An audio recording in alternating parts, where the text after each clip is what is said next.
et bienvenue à cette nouvelle édition du Journal des Sports sur Rodage 24. Décidément, le feuilleton Roman Abramovich ne finira pas de sitôt. Le gouvernement britannique maintient ses sanctions contre le club. Les supporters expriment leur désarroi. Fully respect things need to happen, but I think this is a bit impulsive and maybe a better way to go about it.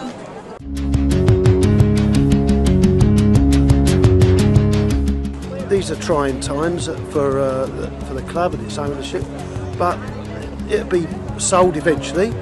And as far as the fans are concerned, it's something that a lot of people you support your club, and that won't ever change, whatever the conditions. And supporters will always be there, will always be at the ground, will be supporting the same club. Gutted by it, mate. To be fair, I think it's a little bit. Out of order against us fans. If I'm honest with you, mate. I understand what's going on in Ukraine at the moment. It's terrible what's happening, but for the fans and for Chelsea Football Club to suffer from it, I think it's not right. My personal opinion, mate. For myself, first game back since COVID. Obviously, it's difficult to get tickets. Everyone's been in the same boat. So I was buzzing to be back. A big part of my life watching Chelsea. I need to find out that obviously I'm probably unlikely to get to another game this season. So for me, it hits us a lot harder than it will hit him.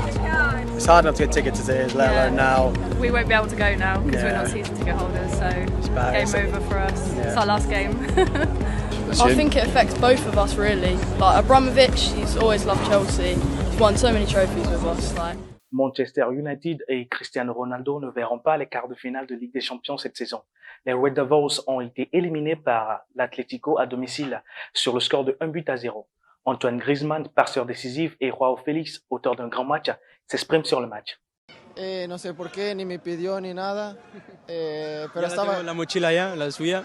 Yo no, la regalé la tuya a un niño que me pidió y la regalé. No, pero estaba con la mía, he puesto la de él, porque me llevo muy bien con él desde que llegó, porque yo ya estaba el que llegó y siempre me aconsejó mucho, siempre estuve conmigo.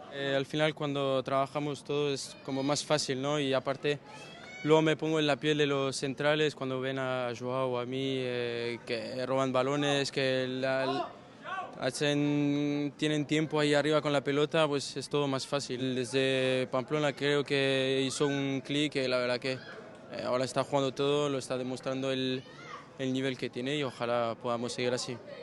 Partidazo, ese pase de derecha que no está mala. Había que cruzar los dedos ahí. No está mala, ahí para el gol de Lodi, muy bien, y defensivamente que tuvimos que trabajar mucho, estuvimos ahí bien.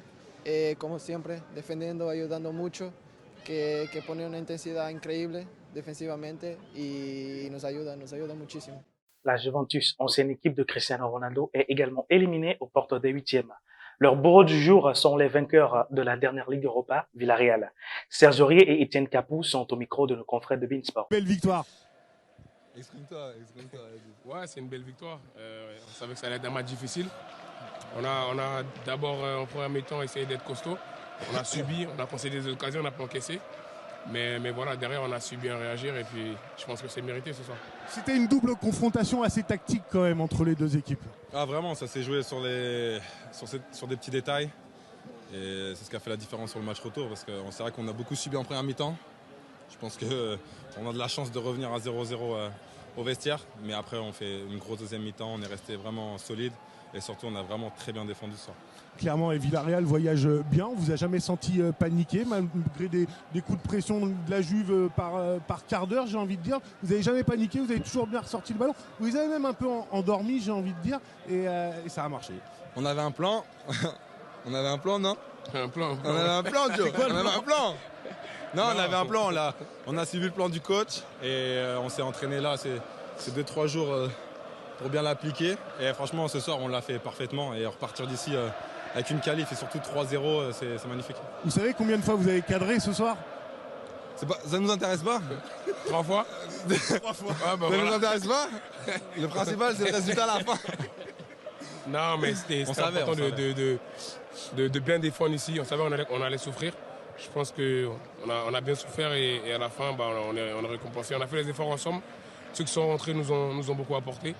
Et je pense que ça fait la différence sur le match. Sébastien Haller, co-meilleur buteur de la compétition, échoue également aux portes des huitièmes. Pour l'attaquant ivoirien, l'essentiel est de se tourner vers l'avant et de revenir plus fort. On imagine facilement votre déception. Vous avez dominé ce match, vous avez eu le plus d'occasions. Un tir cadré pour le Benfica, ça suffit pour vous éliminer. Comme je l'ai dit, c'est la Champions League. En Champions League, on se doit d'osser notre niveau de jeu et de ne pas laisser ne serait-ce qu'une demi-occasion à l'adversaire. Et sur les deux matchs, on peut dire qu'ils ont fait une opération parfaite. Donc maintenant, à nous de regarder vers l'avant. On sait que c'est une très très grosse déception.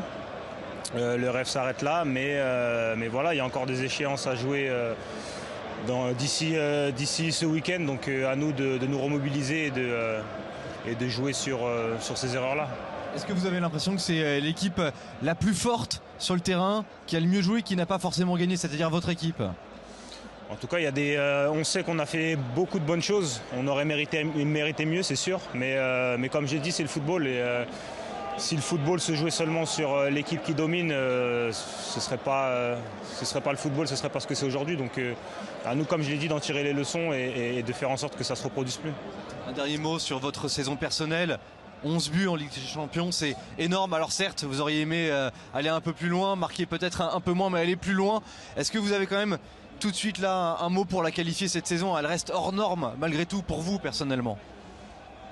Elle est en bonne voie. J'ai des bonnes stats personnellement. Après c'est clair que j'espère qu'elle ne va pas se terminer maintenant. On termine avec l'affiche des quarts de finale de la Ligue des Champions.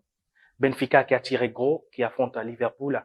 Manchester City et Atlético vont s'affronter. Villarreal également qui a tiré gros, qui va affronter le Bayern de Munich. Et Chelsea et Real Madrid vont nous faire le remake de la demi-finale de la Ligue des Champions de la saison dernière. Voilà, c'est la fin de cette édition. Merci à vous tous qui l'avez suivi.